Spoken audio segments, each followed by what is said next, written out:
নমস্কার, প্রত্যেককে স্বাগত জানাই নেমো নিউজ ইউটিউব চ্যানেলে নতুন একটি ভিডিওতে।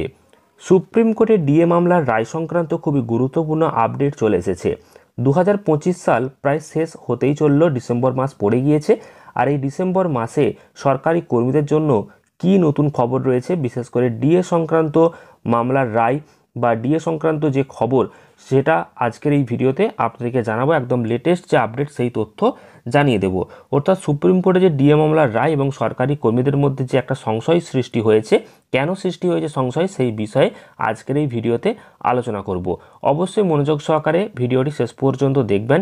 তার আগে এই ভিডিওটিকে লাইক করুন এবং পরবর্তী আপডেটগুলো পেতে চ্যানেলটিকে সাবস্ক্রাইব করে পাশের বেল আইকনে অল প্রেস করে রাখুন। আপনারা অনস্ক্রিনে দেখতে পাচ্ছেন সুপ্রিম কোর্টে ডিএ মামলার রায়, সরকারি কর্মীদের সংশয়। কি বলা হয়েছে, গুরুত্বপূর্ণ আর্টিকেল আমরা দেখব। যে রাজ্য সরকারি কর্মীদের আশায় জল ঢেলেছে নভেম্বর মাস।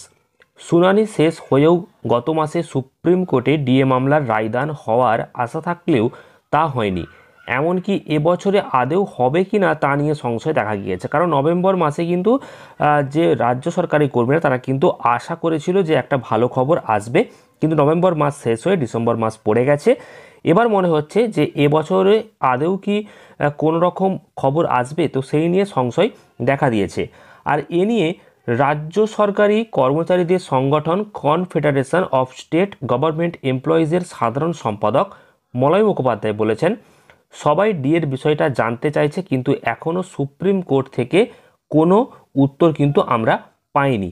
অর্থাৎ ডিএ সংক্রান্ত সুপ্রিম কোর্ট থেকে কোনো আপডেটই কিন্তু পাওয়া যাচ্ছে না, সেটা কিন্তু জানিয়ে দিলেন যে কনফেডারেশন অফ স্টেট গভর্নমেন্ট এমপ্লয়িজের সাধারণ সম্পাদক মলয় মুখোপাধ্যায়। কারণ অনেকেই ডিএ সংক্রান্ত আপডেট জানতে চেয়েছিলেন, তো তাদের জন্য জানিয়ে দিলাম যে সাধারণ সম্পাদক মলয় মুখোপাধ্যায় কি বলেছেন, না সবাই ডিএর বিষয়টা জানতে চাইছে, কিন্তু এখনও সুপ্রিম কোর্ট থেকে কোনো উত্তর আমরা পাইনি। অর্থাৎ ডিএ সংক্রান্ত যে খবর, সেটা আদৌ এই 2025 সালের শেষে আসবে কি না, সেটাই কিন্তু এখন সংশয় রয়েছে। এবং সরকারি কর্মীদের মধ্যেও একটা সংশয় দেখা গেছে, এবং সেই যে লেটেস্ট আপডেট সেটাই আপনাদেরকে জানালাম। ডিএ সংক্রান্ত গুরুত্বপূর্ণ খবরগুলো পরবর্তীকালে পাওয়ার জন্য চ্যানেলটিকে সাবস্ক্রাইব করবেন। ভিডিওটি ভালো লাগলে প্রচুর পরিমাণ লাইক এবং শেয়ার করে দেবেন। ধন্যবাদ।